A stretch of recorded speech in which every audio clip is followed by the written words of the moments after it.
Et donc il se dit, il faut inventer autre chose. Le catholicisme, c'est l'oppression, le protestantisme, ça marche pas, et cette autre chose va s'appeler la laïcité. Mais une laïcité qui naît dans les loges, nourrie de toute cette histoire, va d'abord apparaître comme une religion laïque. Ce terme est employé, religion contre la religion catholique. Et lorsque les républicains, fondateurs d'ailleurs de la religion laïque, vont prendre le pouvoir à travers l'école, dans le fond, ils vont, à travers les instituteurs, à travers les cours de morale laïque qui a été publié, à travers les programmes scolaires, eh bien, ils vont essayer de constituer non seulement une république matérielle, mais une république spirituelle. Est-ce que vous vous appelez à une sorte de messianisme républicain ? Non, bien sûr que non, mais vous savez, cette religion laïque, elle est formulée essentiellement par les philosophes au sein de la République, c'est une religion rationnelle.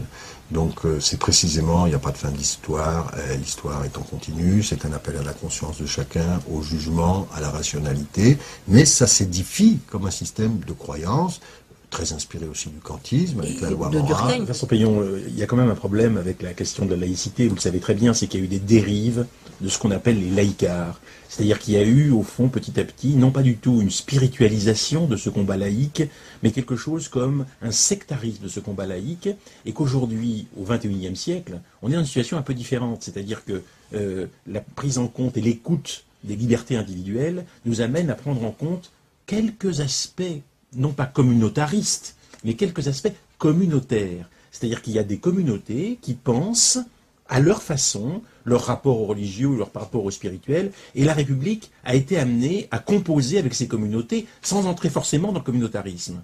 Est-ce qu'il ne faut pas bouger par rapport à la domination d'une spiritualité laïque ? Alors, je crois que ce serait une très grande méconnaissance, dont joue d'ailleurs Nicolas Sarkozy, de penser que la laïcité est anti-religieuse. D'abord, je crois qu'il ne faut pas méconnaître la demande de nos... Il ne faut jamais mépriser nos quartiers, et que quand on parle de laïcité avec des jeunes juifs, des jeunes musulmans, des jeunes catholiques, des jeunes protestants, ou des gens qui ont une interrogation spirituelle, c'est pas parce qu'on est pauvre qu'on n'a pas d'interrogation spirituelle, c'est pas parce qu'on vit en HLM qu'on n'est pas pleinement un homme. On est très surpris de voir à quel point la laïcité française est un ciment et une demande pour notre jeunesse. Et que je pense que c'est plutôt la démission d'un certain nombre de gens par rapport à ces valeurs qui nous coûte. Je crois, à un moment, ce qui est pour moi, et on l'a republié au Port de l'Eau, le plus grand penseur spirituel de la République, un des plus grands penseurs laïques, intervient dans le débat. Il s'appelle Félix Pécaud, il était le fondateur des écoles normales, c'est le premier à Fontenay à faire ses prières laïques du matin, c'est tout à fait étonnant.